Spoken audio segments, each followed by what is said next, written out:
오늘 큐티하셨어요? 우리 함께 큐티합시다. 말씀을 함께 봅니다. 큐티한 남자.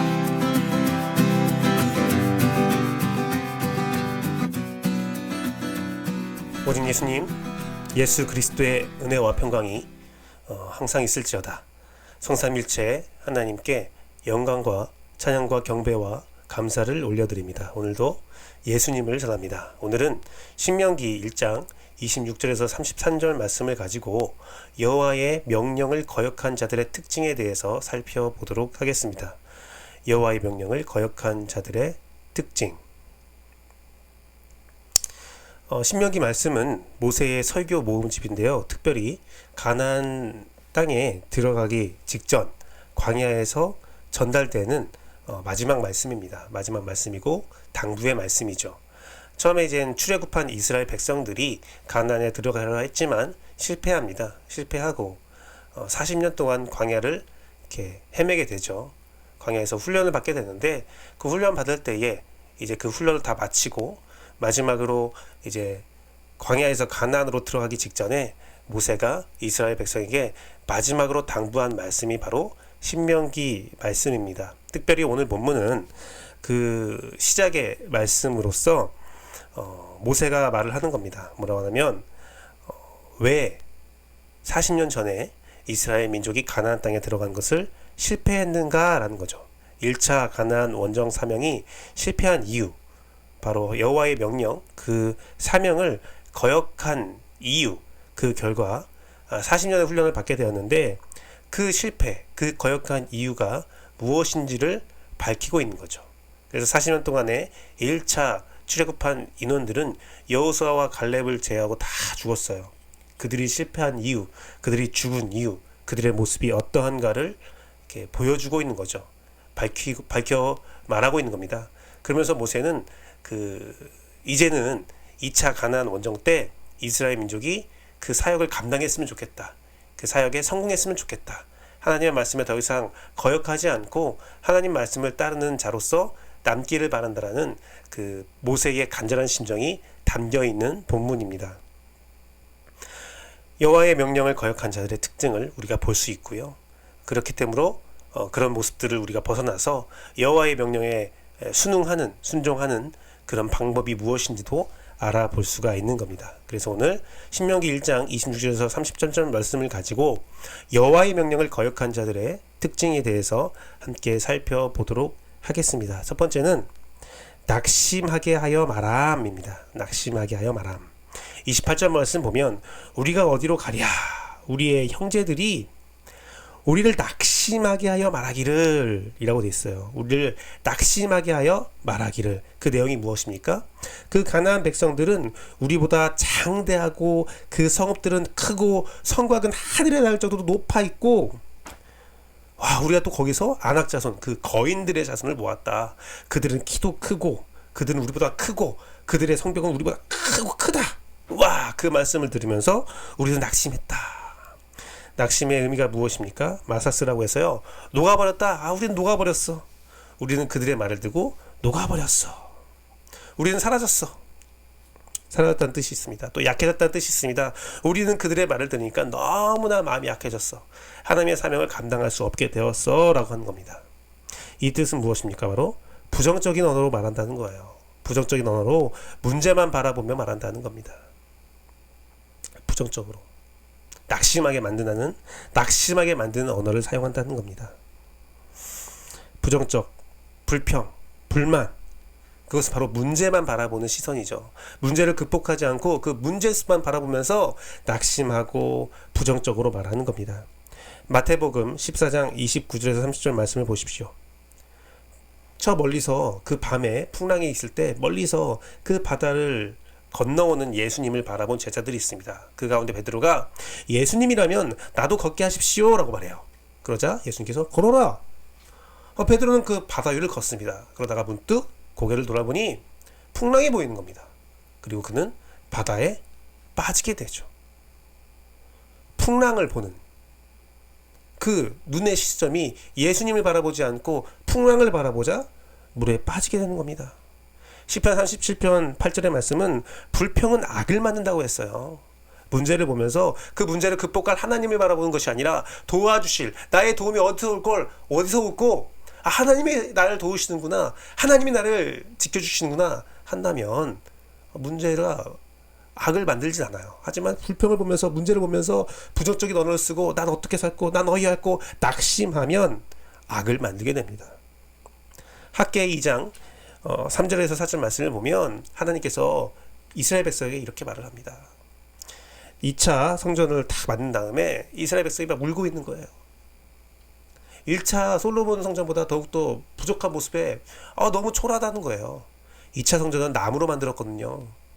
화려한 돌로 금장식으로 장식한 성전이 아니라 나무 조각짜리 막 눈물 흘립니다.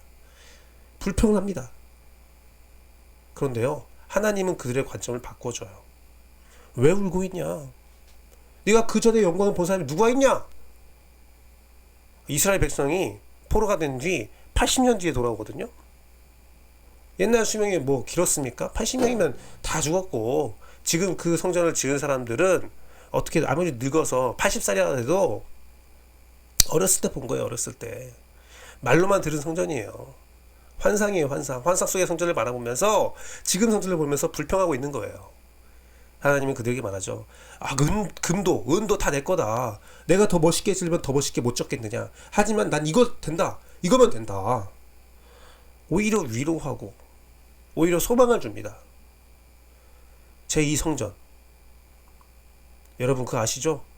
솔로몬 성전, 헤롯 성전보다 제2성전이 인간의 눈으로 볼 때는 정말 초라하고 볼품없었을지 몰라도 하나님 보시기에는 가장 좋은 성전이었어요. 가장 오랫동안 하나님을 섬기는 성전으로 사용됩니다. 사랑하는 성도 여러분, 하나님의 사명에서요, 문제만 바라보는 사람은 하나님의 일을 감당할 수가 없어요. 문제 보면서 낙심되는 언어, 부정적인 언어를 쓰는 사람은 하나님의 일을 감당할 수 없어요. 하나님을 거역하게 됩니다. 늘상 긍정의 언어를 가지고 하나님 할 수 있습니다, 하나님 나에게 맡겨주십시오 하는 사람은 하나님의 역사를 감당하지만, 그러지 못한 사람은 하나님의 역사를 감당할 수가 없어요. 하나님의 명령을 거역하게 된다는 겁니다. 톨스토이는 현명한 인생이라는 글을 썼습니다. 어리석은 사람일수록 세상에 대해 불평과 불만이 쌓이는 법이다. 어리석은 사람은 세상을 적극적으로 변화시키기보다는 세상이 자기를 알아주지 않는다고 화를 내고 사람들에게 동정을 구하려 한다. 언제까지 불평과 불만 속에서 살고 있을 것인가? 어차피 인생은 험악한 세상에 내던져진 것이다. 현실에 불만을 쌓고 다가올 미래에 대해 겁을 먹고 걱정하며 인생을 살아간다는 것은 짐승과 같은 삶이다. 현명한 인생은 자신이 이 어지러운 세상에 나온 것을 감사하고 이 세상을 행복한 세상으로 만들 가능성이 있다는 것에 감사하는 자세로 당신이 해야 할 일을 행하는 것이다. 세상은 누구에게나 똑같은 것이다. 다만 누가 더 가치 있고 행복하게 사는가, 그것이 다른 점이다 라고 말했어요. 현명한 인생, 문제는 없을 수 없다는 거죠. 중요한 것은 그 문제를 어떤 관점으로 바라보고 어떻게 해석하는가 라는 겁니다. 관점에 따라 현명한 인생을 살 수도 있고 어리석은 인생을 살 수도 있습니다. 이스라엘 민족은요, 어리석은 인생을 살았어요. 출애굽했을 때 1차 가나안 입성을 들어가려 했을 때 하나님의 명령을 거역한 그들은 그 관점이 달랐기 때문에 그래요. 그 관점이 부정적이었기 때문에 그래요. 사람들의 말을 듣고 부정적인 마음으로 가득 찼기 때문에 그렇습니다. 모세는 그걸 말하고 있는 겁니다. 2차 가나안 입성의 기회가 왔을 때 긍정적으로 바라봐라. 승리할 수 있음을 바라봐라. 가나안은요, 변하지 않았어요. 가나안은 똑같은 모습으로 늘 그곳에 있었습니다. 40년 전이나 지금이나 가나안의 모습은 똑같습니다.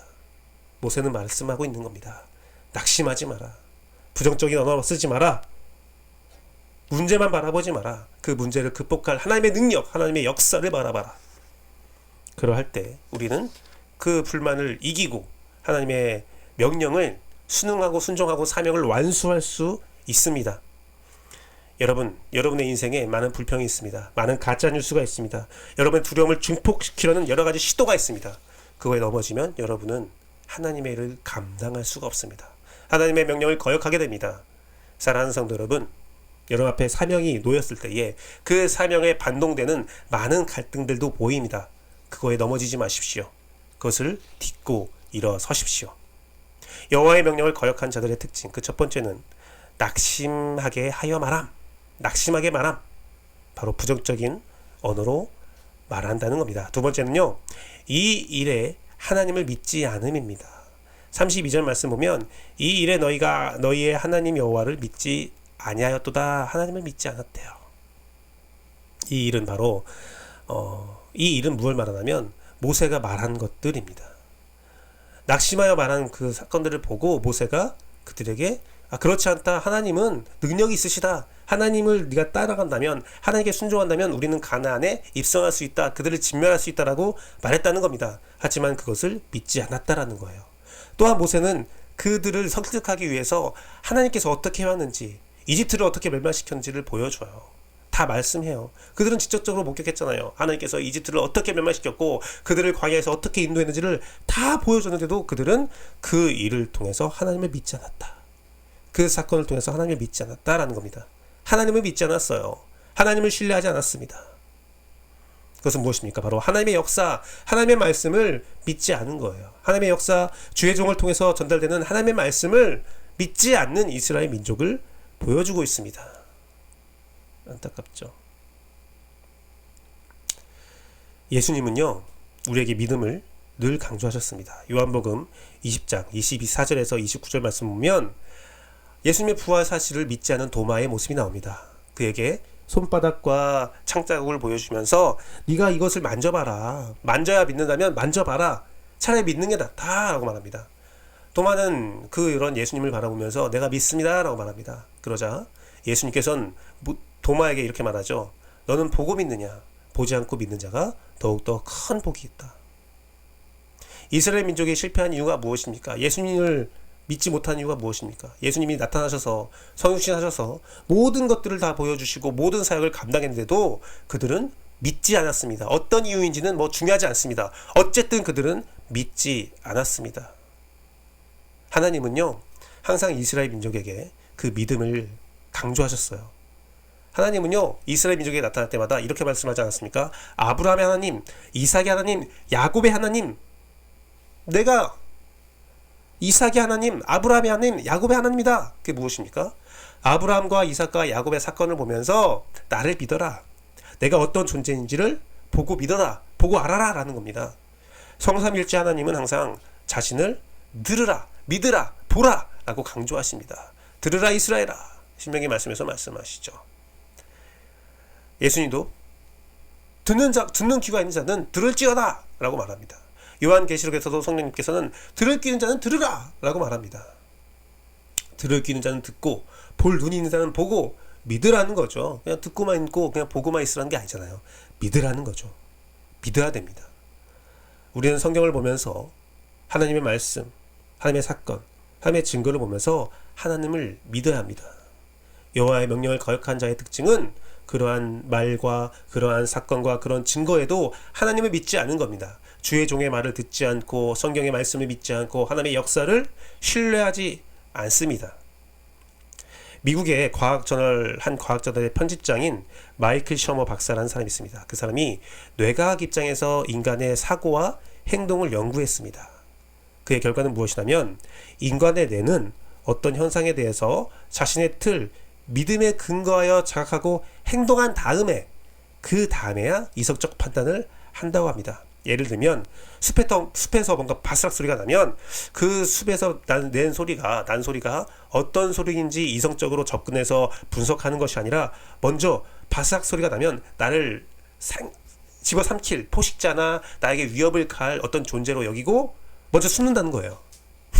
어떤 건지는 중요하지 않습니다. 무조건 숨습니다. 숨고 나서 그 다음에 소리에 대해서 분석을 한다는 거예요. 그러니까 뇌에서 어떠한 정보가 있는 대로 그대로 행동한 후에 그 행동이 모두 나온 다음에 그 다음에 그 상태를 이성적으로 판단한다는 겁니다. 안 믿기로 결심한 이스라엘은 어떤 사건 어떤 말에도 믿지 않아요. 이스라엘 민족은 출애굽한 1차 이스라엘 민족은 항상 그랬어요. 하나님의 능력과 하나님의 그 권위를 보여주고 그들을 지켜주고 있음을 보여줬음에도 불구하고 그 증거가 수두룩 빽빽했음에도 불구하고 그 절출에 지도자 모세가 그들을 인도하고 그 능력을 보여줬음에도 불구하고 그들은 우선 믿지 않아요. 가나안 땅 우리는 죽을 거야. 우리는 그들 앞에서 메뚜기가 될 거야. 믿지 않아요. 그냥 믿지 않는 거예요. 그 안에 믿음이란 뇌가 없는 겁니다. 생각이 없는 겁니다. 성령이 충만하지 않는 겁니다. 그래서 인간은요, 그 안에 본성이 약해서 하나님의 그 영광스러운 복음의 모습, 본성의 모습을 그 죄악된 모습이 누르고 있기 때문에 그것이 깨지지 않는 도저히 믿음의 행위가 나오지 않는 겁니다. 하나님의 말씀, 하나님의 사건을 믿지 못하는 겁니다. 낙심하여 있는 거예요. 부정적인 언어로 말하는 거예요. 끝내는 하나님의 명령을 거역하는 거죠. 믿음이 없기에, 믿고자 하는 의지도 없기에, 불신앙에 믿음이 없는 모습을 보이고 낙심하고 부정적인 언어로 말하고 끝내 하나님의 명령을 거역하게 되고 하나님의 사명을 감당할 수가 없게 됩니다. 사랑하는 성도 여러분, 그래서 그것을 깰 성령님의 도움이 필요합니다. 우리의 불신앙, 우리의 믿음 없음을 깨버릴 성령님의 능력, 그 성령님의 능력으로 자아를 깨부셔야, 믿음이 없는 모습을 깨부셔야, 그 안에 믿음이 생성되어야 하나님의 일을 감당할 수가 있습니다. 믿음이 있는 자가 긍정적인 언어와 긍정적인 모습으로 하나님의 명령을 순응하고 순종하고 사명을 완수한다는 겁니다. 여호와의 명령을 거역한 자들의 특징, 그 첫 번째는 낙심하게 합니다. 부정적인 언어로 말합니다. 두 번째는 하나님을 믿지 않아요. 어떠한 일이 있어도 하나님을 믿지 않아요. 주의 종의 말을 믿지 않고 하나님의 역사와 하나님의 능력을 믿지 못합니다. 마지막은 바로 여호와가 우리를 미워한다라고 말합니다. 그것은 무엇입니까? 그들은 장막 중에 원망하여 이르기를 여호와께서 우리를 미워하심으로 아모리 족속의 손에 넘겨 멸하시려고 우리를 애굽 땅에서 인도하여 내셨다. 여기 원망은 라간이라고 해서 중얼거리고 불평하는 건데요. 어떻게 불평합니까? 불평의 내용이 굉장히 중요하죠. 여호와가 우리를 미워한다. 여호와가 우리 가나안 족속에 우리를 넘겨서 우리를 멸망시키려고 애굽 땅에서 인도했다. 아이고, 말도 안 되는 소리잖아요. 애굽 땅에서 인도한 이유가 저 멀리 가나안 땅에서 우리를 다 죽이기 위해서. 이게 어떤 의미입니까? 그들은 하나님을 알지 못해요. 하나님을 알지 못했기 때문에 오해하고 왜곡하였습니다. 그들이 하나님을 정말 알지 못할까요? 아니요. 하나님을 너무도 잘 알고 있었죠. 많이 배웠고 직접 보지 않았습니까? 하지만 그들은 하나님을 온전히 알려고 하지 않았어요. 그들의 마음은 이미 하나님을 모르고 있었어요. 창세기 3장 1절에서 5절 말씀은 인류의 최초의 죄악이 나옵니다. 하나님이 만드신 아담과 하와, 하나님과 함께 동행했던 아담과 하와, 누구보다도 하나님을 잘 알고 있을 아담과 하와. 그런데 그들의 모습은 어떠합니까? 하나님을 왜곡하죠. 하나님을 오해하죠. 하나님처럼 되려 하죠. 하와도 사탄도 모두 하나님을 왜곡하고 가짜 뉴스로 하나님을 가려버립니다. 하나님을 알지 못합니다. 그 안에는 뭐가 있습니까? 하나님에 대한 원망, 하나님에 대한 불평이 있죠. 그래서 하나님이 우리가 하나님처럼 되지 못하게 하려고 선악과를 먹지 못한다라고 오해하고 왜곡된 사실을 통해서 죄악을 저지르고 에덴의 사명을 감당하지 못하게 됩니다. 잠언서 19장 3절 말씀 보면 미련하여 원망하다고 해요. 하나님을 알지 못하니까 원망하고 하나님을 알지 못하니까 불평하는 거예요. 사실요, 여호와의 명령을 거역한 자들의 특징, 낙심하게 말하고 부정적인 언어를 말하죠. 하나님을 믿지 않고 어떠한 사건이나 어떠한 말씀이 있어도 절대로 하나님을 믿지 않죠. 그것은 다 어디서 나옵니까? 하나님을 알지 못하는 것에서 나오는 거예요. 하나님을 알지만 알지 못한 거예요. 하나님의 능력과 신성과 모든 말씀을 들었지만 그것을 오해하고 왜곡해서 하나님에 대한 잘못된 정보를 머릿속에 가지고 있는 거죠. 그 심령에 가지고 있는 거죠. 사랑하는 성도 여러분, 하나님의 명령을 거역한 자의 특징이 이렇습니다. 낙심하게 말하고 부정적인 언어로 낙심하게 만들고 하나님의 역사, 주의 종의 말을 듣지 않고 또한 그 모든 것들은 하나님에 대한 오해에서 나온다. 하나님을 알지 못하면서 나온다. 모세는요, 하나님과 이스라엘 민족들을 중재하려고 노력했어요. 하나님께서 이스라엘이 이렇게 무지함에 분노하실 때 하나님께 중보하면서 이스라엘 백성 살려주십시오라고 기도했습니다. 이스라엘 민족이 하나님의 오해에서 불평불만할 때에, 그 범죄함을 저지를 때에 그들에게 하나님의 말씀을 잘 지키게 하기 위해서 성경으로, 말씀으로 그들을 양육하고 훈련시켰습니다. 사랑하는 성도 여러분, 오늘날 우리들 어떻게 살고 있습니까? 여러분들 교회에서 어떤 모습으로 여러분들에게 보여지고 있습니까? 하나님을 보여주고 있습니까? 오늘날 교회가 보여주고 있는 하나님의 모습은 어떤 모습입니까?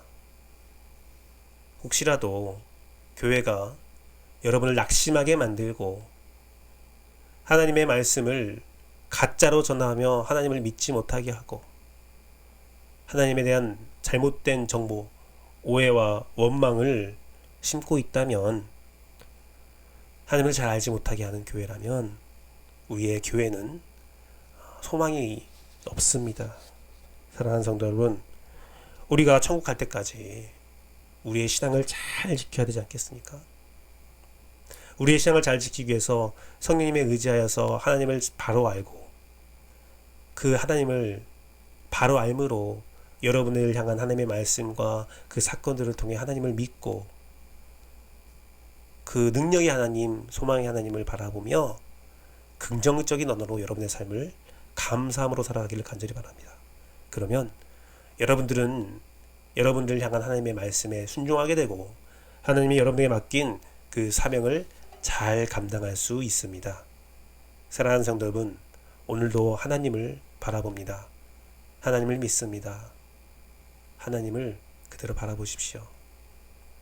사랑하는 성도 여러분, 마지막으로 여러분에게 드릴 말씀은 무엇이냐면, 여러분 친구들 관계도 한번 생각해 보세요. 똑같아요. 내가요, 그 친구를 알고 그 친구를 믿고 그 친구를 신뢰한다면 내 마음속에서는 긍정의 힘이 생기면서 그 친구를 의심하지 않아요. 그런데 어떠한 친구가 여러분들에게 속삭입니다. 거짓말로 속삭입니다. 어떤 말로 속삭이면서 이간질을 시켜요. 그 둘 사이의 관계의 신뢰를 무너뜨립니다. 그럼 어떻게 돼요? 내가요, 그 사람을 오해하기 시작하면요, 그 사람을 의심하기 시작하면요, 모든 것들이 다 의심하게 보여요. 그 사람이 사랑해도 의심하고, 그 사람이 좋은 말해도 의심하고, 좋은 걸 줘도 의심하고, 그러다가 끝내 어떻게 됩니까? 부정적으로 바라봐요. 그 사람 부정적이야. 그 사람이 안 좋아. 그 사람 이상해. 하면서 사이는 멀어지고 그 관계가 깨어지고 그 관계가 회복되지 않는 거예요. 사랑하는 성도 여러분, 오해하지 마십시오. 관계든 사람 관계든 하나님 관계든 오해하지 마십시오. 차라리 모세처럼 중재자가 되어 주십시오. 좋은 것을 가르치고 바른 길로 인도하며 긍정적인 말을 하고 서로의 관계를 이어주는 그러한 신앙생활을 하기를 간절히 바라고 또 기도합니다. 여러분의 신앙에 큰 힘과 능력과 은혜와 위로와 회복이 함께하기를 간절히 바라고 기도합니다. 기도하겠습니다.